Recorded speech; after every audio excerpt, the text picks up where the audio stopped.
नमस्कार आदाब दोस्तों। तो चलिए आज फिर हम आप लोगों के लिए लाए हैं देश और दुनिया की तमाम ताजा बड़ी खबरें, ब्रेकिंग न्यूज हेडलाइंस, एक एक करके तमाम बड़ी खबरें आपके सामने रखेंगे। सबसे पहली और बड़ी खबर में आपको बताएंगे दोस्तों कि मोदी सरकार को लेकर के एक और अर्थशास्त्री का बहुत बड़ा खुलासा।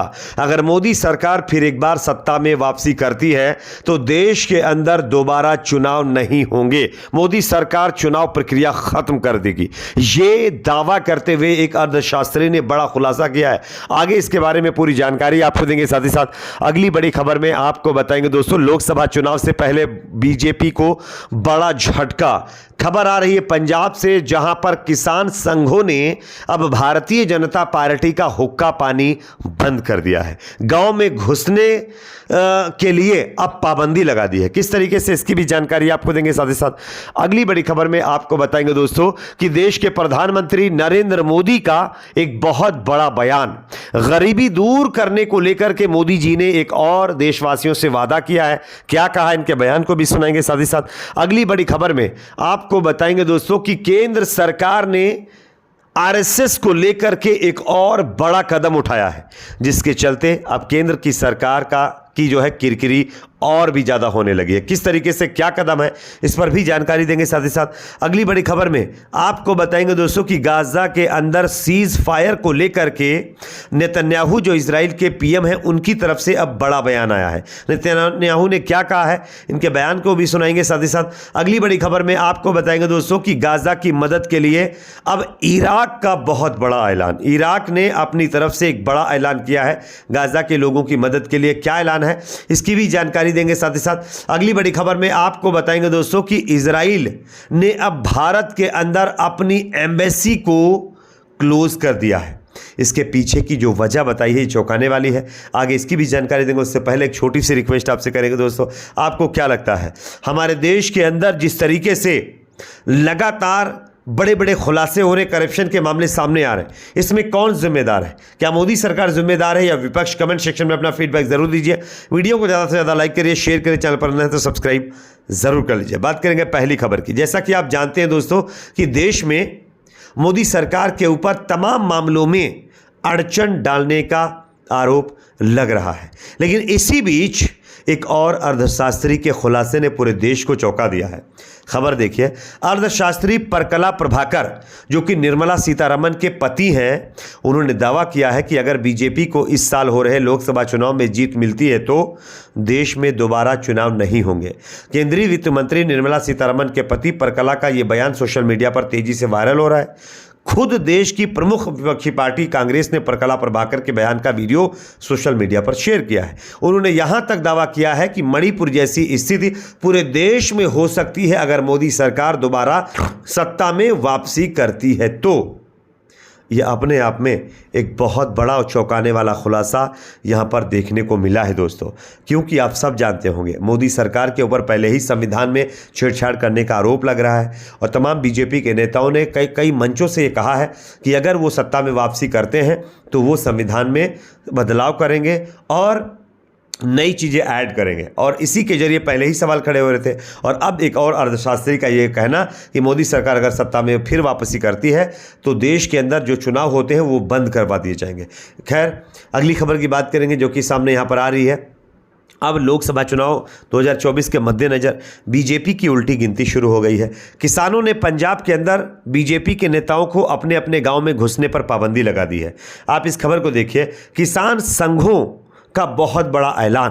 किसान संघों द्वारा भारतीय जनता पार्टी का विरोध, गांव में न आने की चेतावनी भी जारी कर दी गई है। किसानों का साफ तौर पर कहना है कि बीजेपी के नेता वोट मांगने के लिए हमारे गांव में कतई ना घुसें। अगर वो गांव में घुसेंगे तो उसका अंजाम उनको भुगतना पड़ेगा। यानी कि जिस तरीके से किसान लगातार सड़कों पर अपनी मांगों को लेकर बैठे हुए थे, दिल्ली के रामलीला मैदान में वो प्रोटेस्ट करना चाहते थे, लेकिन मोदी सरकार ने उनको परमिशन नहीं दी, दिल्ली पुलिस ने परमिशन नहीं दी, जिसके चलते किसान लगातार मोदी सरकार से नाराज थे। और उन्होंने ये कहा भी था कि लोकसभा चुनाव में इसका खामियाजा मोदी सरकार को भुगतना पड़ेगा। और आप देख सकते हैं किस तरीके से मोदी सरकार को इसका खामियाजा भुगतना पड़ रहा है। अगली खबर की बात करेंगे जो कि यहाँ पर सामने आ रही है दोस्तों। सामने आ रही है दोस्तों। देश के प्रधानमंत्री नरेंद्र मोदी का अब देश की गरीबी भगाने को लेकर एक बड़ा बयान आया है। आप इस खबर को देख सकते हैं।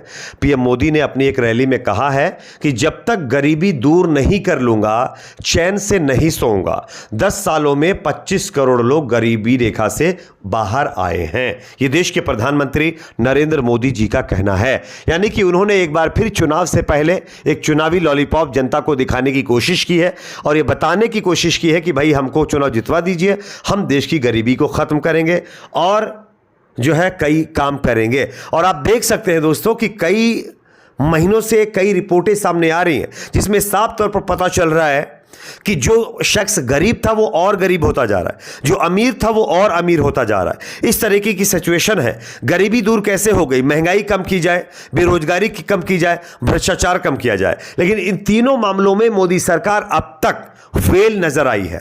इलेक्टोरल बॉन्ड का घोटाला हो या चाहे किसी और मामले को लेकर के घोटाले हो, तमाम घोटालेबाजों को बीजेपी अपनी पार्टी में शामिल करती है। इलेक्टोरल बॉन्ड पर जो घोटाला हुआ उसकी जांच नहीं करवाती है। और भ्रष्टाचार, महंगाई के मामले में आप देख लीजिए किस तरीके से देश में महंगाई बढ़ रही है। लेकिन उसके बावजूद भी पीएम मोदी कह रहे हैं कि हम गरीबी दूर करेंगे।